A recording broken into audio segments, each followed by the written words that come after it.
are we watching right now? Yeah. It seems like a pretty weird one today. That first period. Yeah, it's just an odd one. Both teams on back-to-backs. Good work by Höglander driving to the net there, getting that rebound, clean it up. Berrien won his first game back. That's good to see. Hronek panicking with throwing the puck down into Joshua's feet there instead of just, setting it down to himself like most people do. I don't know what he was trying to do there because that would be a glove pass, but for whatever reason, he just kind of seems to have no poise whatsoever at the opponent's blue line when the puck comes to him, and then gets walked by Barbashev. Maybe at this stage of the season, you challenge that one, especially when you have the third best PK in the league. You might as well give it a try, because that was darn close to offside, man.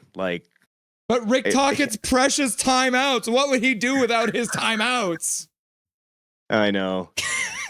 And then, just Mancini playing great positional hockey, and Lankinen kicks a puck right into the back of his foot and goes in the net. Yeah. That's just a bad break there. Hachiko predicted that he would score the next goal.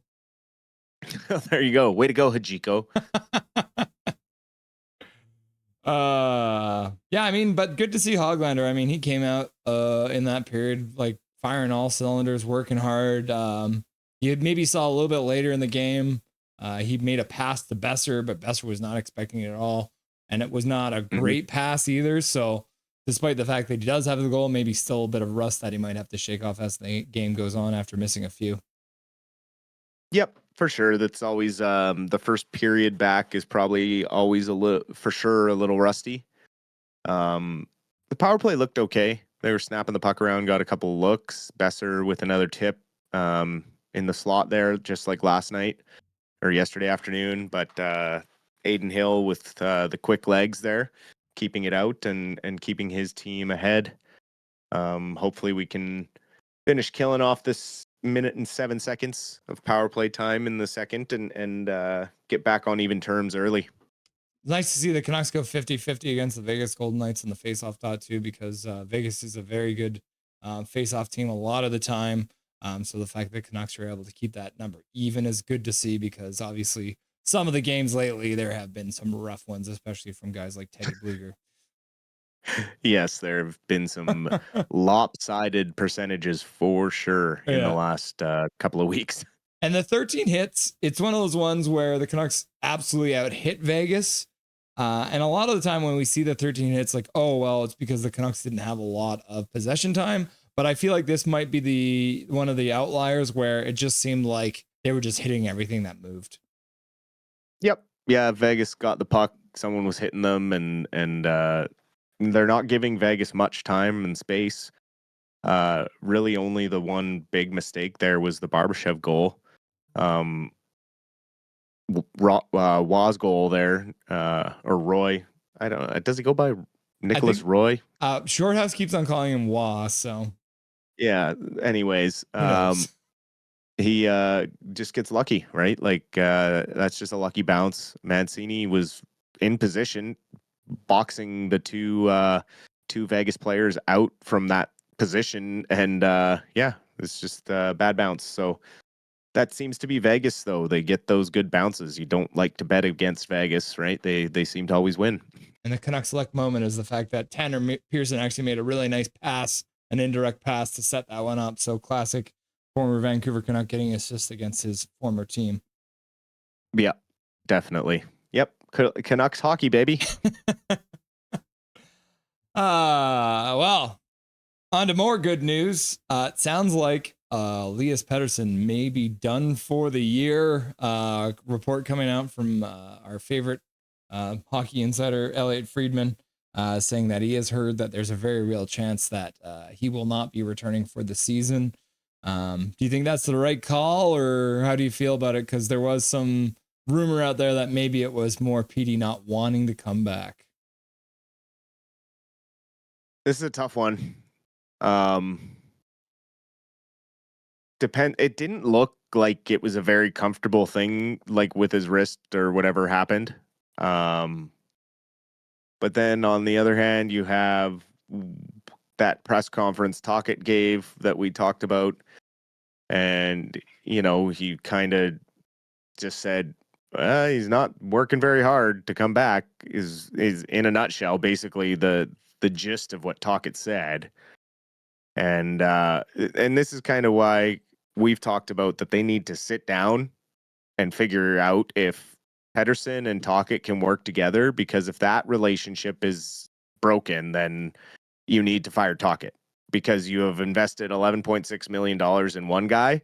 And if he can't get along with your head coach, you either need to find a way for them to do that, like find a person, a go-between, like an assistant that is like the guy who talks to Petey or whatever. Like, you got to figure out a way to make it work, like Tortorella and LeCavalier did way back when. Or you need to move on from either one of them. But I hope that's not the case. Like, I know he's a super competitive guy and he wants to be out there helping the team. So given his history with injuries, and he has kind of rushed back in the past, maybe he's taking a moment to be like, okay, I'm hurt. I need to just take the time off and get better. And if that is, the last 6 games, so be it, right? Like, Minnesota won again today. It's just getting further and further out of reach. So, if he doesn't come back, is it really that big a deal if we get to see a young guy play the next few games? Not really. No. And I mean, it's funny because we are playing against Tanner Pearson tonight, who is famous for having been rushed back with a bunch of botched wrist surgeries that pretty much made him take a substantial amount of time off before being able to play again with the Vegas Golden Knights. So, Suter. I mean, yeah, you got to hope that it's not anything sinister. Yeah. No, I don't know. We've had enough of that. We've had enough drama. Well, I was saying Pius Suter might be the guy who is currently replacing Pedersen. But the report comes out today. Apparently he wants to say, and we do hear that pretty much from any player who's still under contract with their team. But I think Suter has really enjoyed his time in Vancouver. I think he likes being coached by Rick Tocchet. I think he likes the systems. And obviously he's been having his best season ever. But at the end of the day, what's the dollar amount and what kind of line would he be playing on? Is he the perfect third line center for the Canucks?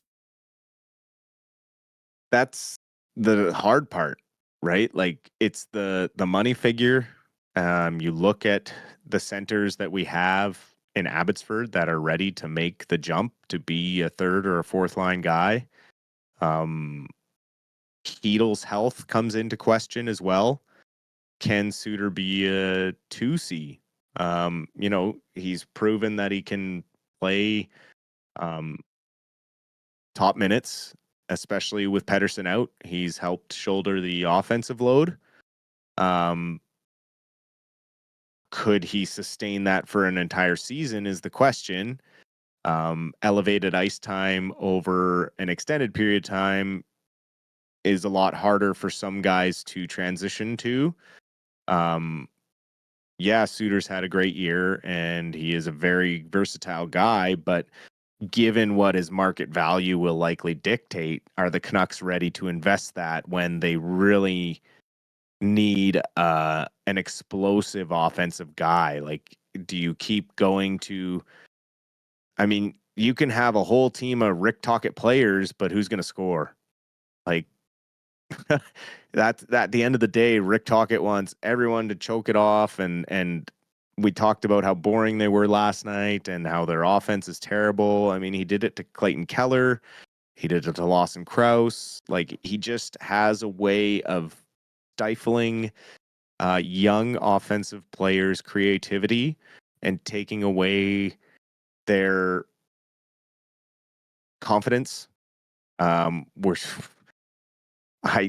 I told you I was worried about Demko's post-game comments and Lecker-Mackey, and of course now Lecker-Mackey is a healthy scratch tonight. Mm-hmm. There's been talk about how ever since the stick twirl, his confidence has seemed different. He seems like a different player. Mm-hmm. He does not seem comfortable out there, and I feel like that is coming from the snobby culture from Talk It and the arrogant, like, no, we're all business here. We don't do anything fun. We don't score. We just defend. And when we don't defend, we lose. Like, it's just, they have literally sucked all the fun out of this organization. And I think that's what has been the hardest struggle about this year is we went from Bruce Boudreau totally reigniting the fun and fan passion in this fan base. And yes, we struggled a bit defensively, but you could have brought in assistant coaches to help Bruce in that, right? Like, this regime that came in didn't have to treat Boudreau the way they did when they fired him, and then they brought in Talkett, and it just became like this drill sergeant Marine Corps like place. They said the country club vibe is over. Well, I mean, you need a little country club. It's freaking hockey. It's a game. You're supposed to be having fun. And you look at the top teams in the league, and when you watch them play, a lot of them are smiling. A lot of them are having fun. They have energy and they're out there. Yeah, they'll make a mistake here or there, but they're top line guys. That's what they're supposed to do.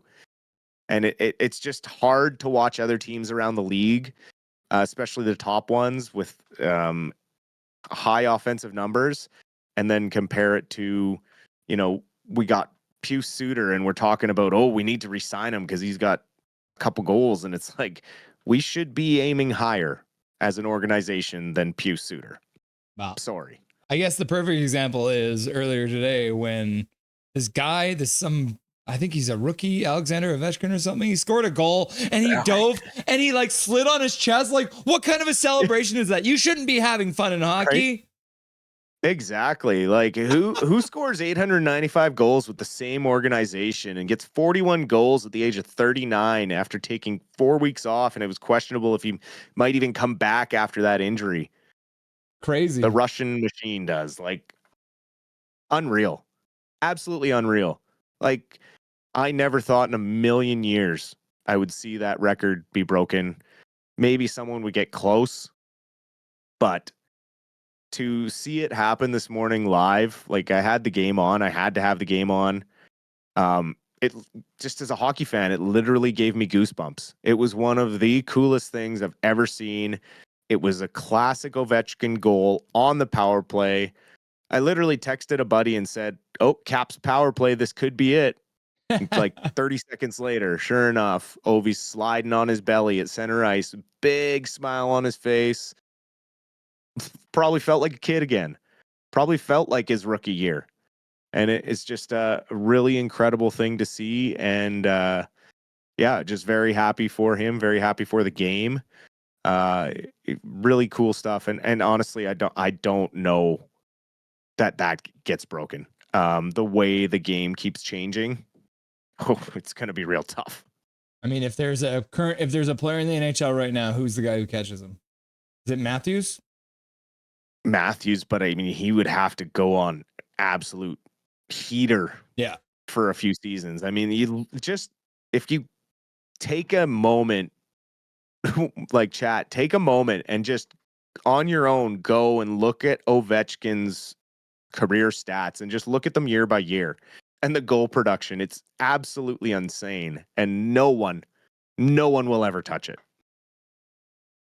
Just pulled up the list here. The only player who is in the top 20 for most goals that is currently still playing is Sidney Crosby, and he sits at 622 goals scored. Steven Stamkos 579. He's at 22nd, right? So Evgeny Malkin, 42nd all time, and he's 513. Like, these are all numbers that are not going to come close. Because even if you look at the top three guys, Ovechkin, Gretzky, and Gordie Howe, all at over 800, the next guys down are all in their 700s, right? So it's crazy. Yeah, it is just, he is a once in a lifetime type of thing. And I'm just very happy that he was able to do it this season, that he didn't have to like get to 893 and then take the whole summer off or play the playoffs and then come back all beat up next year and try to just get 2 goals.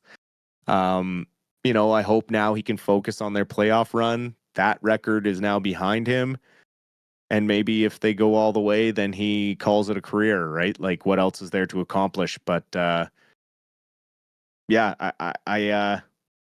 all politics aside, great for hockey, and really happy for Ovi. Lucky number 13, Dustin. Lucky number 13. Look out, baby. Abby Canucks playing against the Laval Rockets today in Abbotsford. Early game. Can you tell us what happened? Yeah. We can talk about yesterday if you want to. Did we already talk about yesterday? No, because it was a 7:00 game. We had 1:00 afternoon game there, big guy. Oh my God, you're right. Okay. Yeah, let's talk about the one from yesterday first. They're both exciting. Yes. The first place Laval Rockets, so first place in the AHL, coming into town to face the Abbotsford Canucks. And this one, honestly, the first game wasn't looking good for the Abbotsford Canucks. It was 2-0 Laval with about 13 minutes left in this game. And then suddenly Danila Klimovich found the back of the net and gave the Abbey Canucks a little bit of life. And then again, Sammy Blais, who has been so important to this win streak. And I think a lot of that comes from his experience with the 2018 Blues when they went on that run from January to basically winning the Stanley Cup. He had an interview today where he was talking about how, everyone buys in and it's just like next man up and everyone's having so much fun. He was able to tie it up at 11:13 of the third period. And then this one went into overtime. Overtime would solve nothing. And then they went into the shootout. And Artur Shilov stopping all Laval shooters in the shootout. And it came down to one Jet Wu for the Abbotsford Canucks.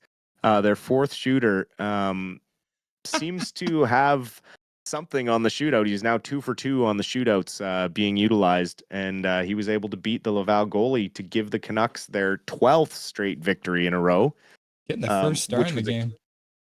First star. He actually played quite a good game. And then Shilov's 36 of 34 or 34 of 36 stopped. And also the Laval Rocket, Caden Primo had a really good game as well, stopping 38 of 40 shots against. So 2 very good performances by both goalies yesterday. But Abbotsford coming out on top of that one. And then today, we don't have time for that though, Dustin. Oh, you know what? Today we'll talk about post game. I see that we're back to the game. Awesome, Dustin. Thank you very much. We'll see you in the post game show and enjoy the second and third period, buddy. Sounds good. Let's get a quick one here. Nothing is perfect.